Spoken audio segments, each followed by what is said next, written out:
우리 함께 오늘 하나님께서 주신 말씀 찾아보겠습니다. 민수기 6장 22에서 27절 말씀입니다. 민수기 6장 22에서 27절 말씀입니다. 다 찾으신 줄 믿고 우리 함께 한 목소리로 봉독하겠습니다. 시작! 여호와께서 모세에게 말씀하여 이르시되 아론과 그의 아들들에게 말하여 이르기를 너희는 이스라엘 자손을 위하여 이렇게 축복하여 이르되 여호와는 내게 복을 주시고 너를 지키시기를 원하며 여호와는 그의 얼굴을 내게 비추사 은혜 베푸시기를 원하며 여호와는 그 얼굴을 내게로 향하여 드사 평강 주시기를 원하노라 할지니라 하라. 그들은 이같이 내 이름으로 이스라엘 자손에게 축복할지니 내가 그들에게 복을 주리라. 아멘. 오늘 이달의 말씀 함께 암송하는 시간 되길 원합니다. 오늘 5월의 첫째 주 일 예배를 드리는데요. 오늘 새롭게 주시는 그 말씀을 우리 한번 마음에 새기면서 함께 암송하겠습니다. 시작! 너희는 내게 배우고 받고 듣고 본 바를 행하라. 그리하면 평강의 하나님이 너희와 함께 계시리라. 아멘. 사랑하는 여러분, 우리가 이제 본문으로 돌아와서 하나님을 닮았다라고 하는 많은 증거 중에 하나가 있어요. 뭘까요?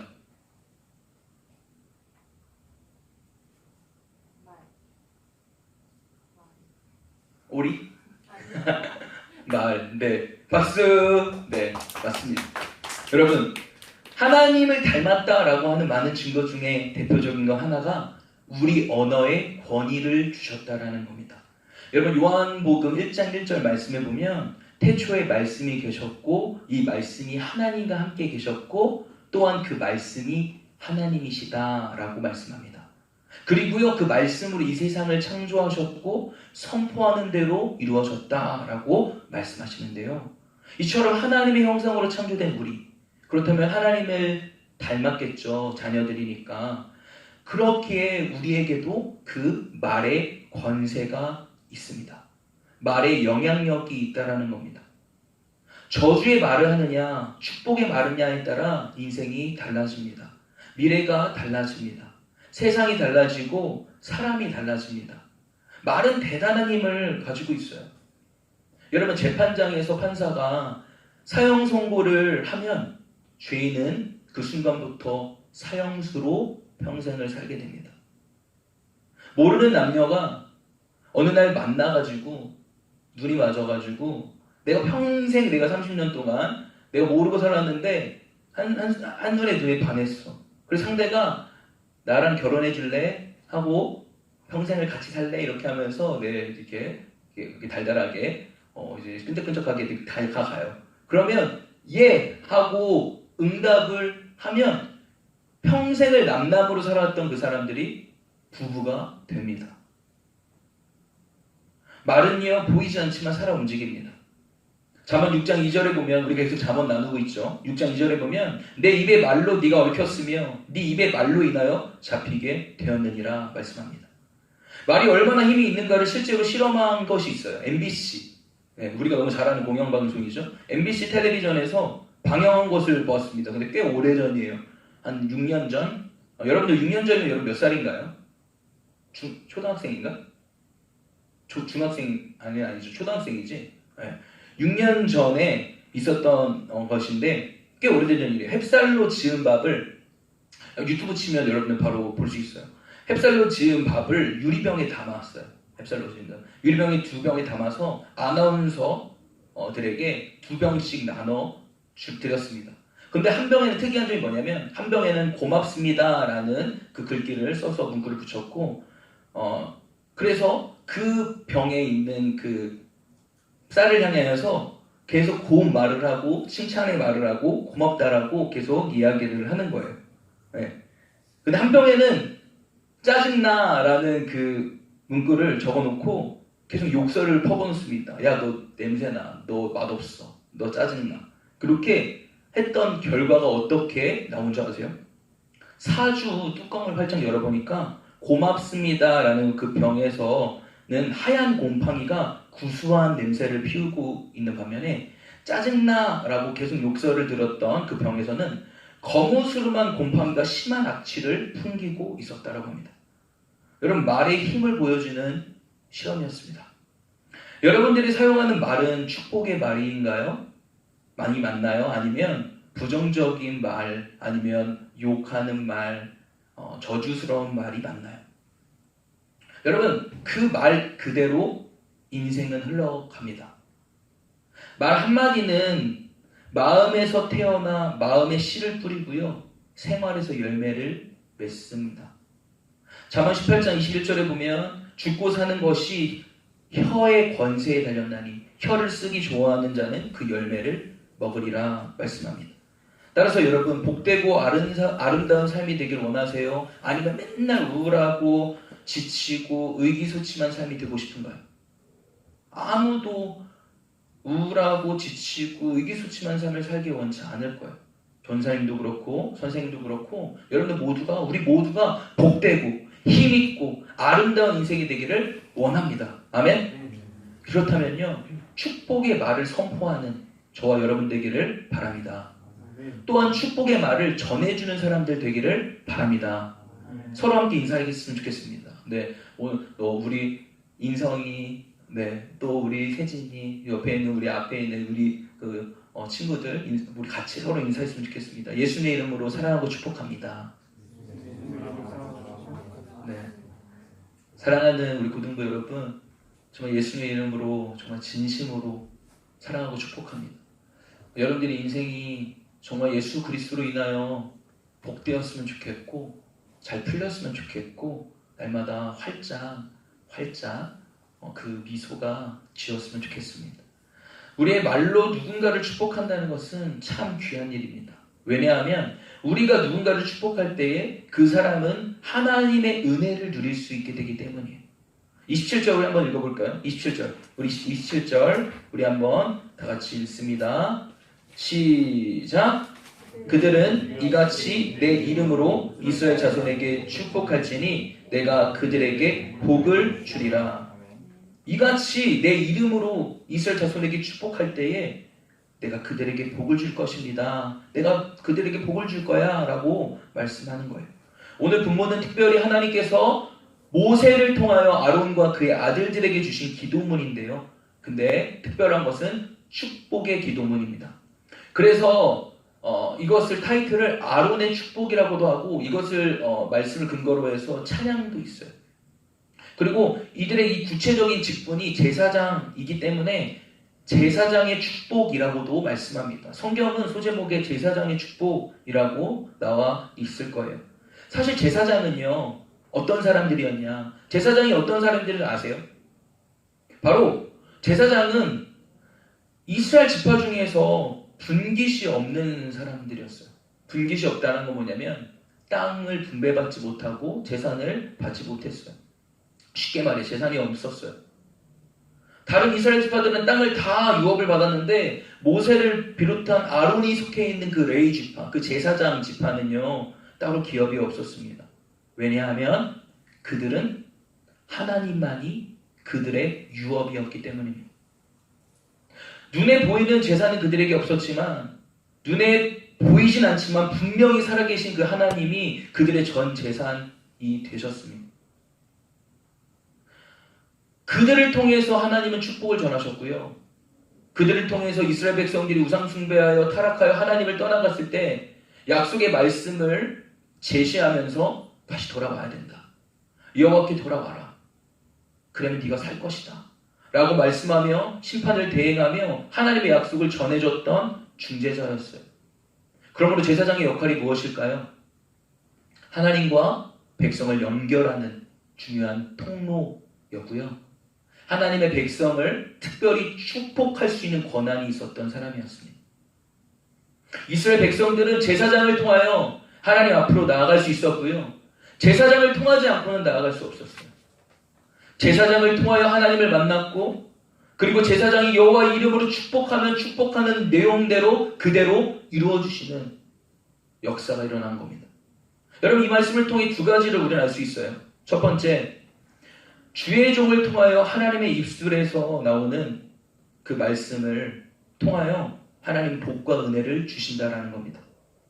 그러므로 여러분, 강단에서 목사님이나 전사님이 앞에서 선포하는 그 메시지를 사람의 말로 듣기보다는 하나님의 말씀으로 내가 아멘하고 믿음으로 받아들일 때에 그것이 여러분들에게 복과 은혜가 될 줄 믿습니다. 둘째는요, 우리도 예수님 안에서 왕같은 제사장으로 부름받았다라는 겁니다. 여러분, 베드로전서 2장 9절의 말씀 보면, 우리 말씀 한번 찾아볼까요? 베드로전서 2장 9절 한번 찾아보겠습니다. 지금 오늘 민수기 6장을 여러분 킵 한번 해놓으시고 베드로전서 한번 찾아보겠습니다. 베드로전서 2장 9절 말씀. 그렇다면 구약시대 때는 그 특정한 그 부류의 사람들만이 제사장으로서 그러한 역할들을 감당했는데, 이제는 신약시대에 와서는 예수님이 오신 후에는 예수님 안에서 어떻게 변했는지 우리 함께 읽어보겠습니다. 베드로전서 2장 9절 시작. 그러나 너희는 택하신 족속이요 왕같은 제사장들이요 거룩한 나라요 그의 소유가 된 백성이니 이는 너희를 어두운 데서 불러내어 그의 기이한 빛에 들어가게 하신 이의 아름다운 덕을 선포하게 하려 하시니라. 아멘. 여러분, 구약의 시대에는요, 하나님이 세우신 아론의 후손을 통해 놀라운 그 축복이 전달됐다면, 그러나 우리가 사는 이 시대는 예수님이 오신 이후에는 예수님의 은혜로 말미암아 구원받은 우리 모두가 다 왕같은 제사장이 되었다라고 말씀한다라는 겁니다. 너희는 택하신 족속이요 왕같은 제사장들이요 거룩한 나라요 그의 소유가 된 백성이니 이는 어두운 데서 불러내요 라고 말했다라는 거예요. 여러분, 우리를 부르신 이유가 뭡니까? 우리를 구원하신 이유가 무엇입니까? 그의 기이한 빛에 들어가게 하신 이의 아름다운 덕을 선포하게 하려 하심이라. 바로 이 세상을 축복하기 위함인 줄 믿습니다. 여러분, 축복은요 복을 빌어주다라는 의미가 있어요. 여러분, 축복에 어떤 뜻이 있다고요? 네, 복을 빌어주다라는 의미가 있어요. 여러분, 복 자체는 하나님으로부터 오는 것이지만 하나님의 뜻대로 대리하는 왕, 선지자, 제사장 같은 그 사람을 통하여 여호와의 이름으로 복을 전달해 줄 수 있는 통로가 되었다라는 겁니다. 무슨 말이냐면, 나를 통하여 이 세상이 복을 받을 수 있게 된 것이고, 나를 통하여 다른 친구들이 복을 받게 되는 것이죠. 우리가 예수의 이름으로 우리나라를 축복하고, 우리 가정을 축복하고, 우리 공동체를 축복하고, 우리 학교와 친구들을 축복하고, 우리를 그렇게 축복하라고 부르신 줄 믿습니다. 우리의 삶을 통해 그 하나님의 그 축복이 전해질 수 있다는 것, 얼마나 가슴 벅찬 일이고 기쁜 일입니까? 여러분, 우리가 이런 축복의 통로로 쓰임받게 되기를 원합니다. 이 시간 우리가 마음에 품은 여러분 친구들을 한번 떠올렸으면 좋겠어요. 그리고 23절에서 26절 우리 다 같이 그 친구들을 떠올리면서 우리 축복하며 한번 읽어볼까요? 우리 입술에는 권세가 있습니다. 그대로 이루어질 줄 믿습니다. 23에서 26절 함께 시작. 아론과 그의 아들들에게 말하여 이르기를 너희는 이스라엘 자손을 위하여 이렇게 축복하여 이르되 여호와는 내게 복을 주시고 너를 지키시기 원하며 여호와는 그의 얼굴을 내게 비추사 은혜 베푸시기를 원하며 여호와는 그 얼굴을 내게로 향하여 드사 평강 주시기를 원하노라 할지니라 하라. 아멘. 여러분, 마음으로 진심으로 축복했나요? 그대로 될 줄 믿습니다. 여러분, 여기서 하나님이 말씀하신 논법이 뭡니까? 한번 여러분 보세요. 말씀 계속 보세요. 반복되는 그런 어투가 있어요. 너를 지키시기 원하며 은혜 베푸시기를 원하며 평강 주시기를 원하노라. 여호와는 원하며 원하노라. 여러분, 하나님의 뜨거운 이 소원이 좀 느껴지세요? 하나님은 정말 저와 여러분들을 복 주시기를 원하신다는 거. 여러분, 이 간절한 마음을 정말 여러분 느껴지세요? 여러분, 복에 해당되는 이 베라카, 이 복은 베라카인데요. 기본 동사로 따라합시다. 바라크. 이것은요, 따라합시다. 무릎을 꿇다. 무릎을 꿇다라는 뜻이에요. 복이라는 단어가 무릎을 꿇다라는 의미가 있다라는 거 생각해 볼 만한 일이라고 생각합니다. 이것을 통해 진짜 복은 어디서부터 오는 것인지, 우리가 진짜 그 복을 어떻게 받을 수 있는 것인지를 잘 나타내 준다고 생각합니다. 모든 복은 위로부터, 하나님께로부터 오는 것인데, 그것을 정말 간절히 사모하고 겸손하게 그의 말씀 앞에 무릎을 꿇는 그 순종의 상태에서 비롯된다라는 것을 의미합니다. 겸손하게 무릎을 꿇고 하나님만이 나에게 최고의 복이 되시고 그분이 나에게 복을 주실 수 있는 분이라는 것을 인정하고 그분을 앞에 무릎을 꿇는 그 자를 하나님께서 은혜를 베풀어 주신다는 겁니다. 이 말은 예수님의 은혜 안에서 왕같은 제사장이 된 우리가 누군가를 위해 중보의 기도를 하면요, 간절히 무릎을 꿇고 주님 앞에 나아가면 하나님이 그를 위해 움직이신다는 겁니다. 우리가 입술을 열어 복음을 그들에게 전하면 그들이 구원받을 것이고, 우리가 그들을 축복하면 그들은 하늘의 복을 누리게 될 것이라고 말씀하는 겁니다. 여러분, 이 말씀을 믿으십니까? 여러분, 우리는 축복의 통로입니다. 하나님과 이 세상을 연결해 줄 수 있는 유일한 축복의 통로라는 사실입니다. 유일한 축복의 통로예요. 그러므로 우리가 예수님의 이름으로 친구를 위해 기도해야 해요. 그들에게 복음을 전해야 해요. 그들을 위해 축복해 줘야 해요. 우리가 예수님의 이름으로 그 친구를 위해 기도할 때에 하나님께서 그를 지켜주실 겁니다. 하나님, 내 소중한 친구에게 은혜를 베풀어 주세요. 그렇게 간절히 기도하고 은혜를 구하고 사모할 때 나의 그 사랑하는 친구가 예수님의 그 십자가의 사랑을 경험하게 될 줄 믿습니다. 여러분, 복이 임하는 순서, 첫 번째, 하나님 이 악한 세계로부터, 얼마나 이 세상이 악하고 그리고 전쟁 같은 삶을 살아가요. 그 악한 세력으로부터 보호가 있고, 첫 번째, 그거는 일반 은혜라고도 말합니다. 때로는 비를 주시고 태양을 주시고, 이거는 믿지 않는 사람까지 다 주잖아요. 그리고 여러 가지 우리가 엄청난 그러한 그 세상의 일들을 소용돌이 같이 벌어질 때에 하나님께서 이 왕이 되어 주셔서 균형 잡히게 이 세상을 다스려 가주시기 때문에 이렇게, 그럼에도 이렇게 음란하고 이렇게 폭력적이고 이렇게 어려운 이 세상 가운데서도 이런 질서를 유지하고 갈 수 있는 것이고, 이렇게 우리가 그럼에도 안전하게 살아갈 수 있는 것이죠. 그럼 두 번째는 뭐예요? 하나님의 은혜가 필요한 거예요.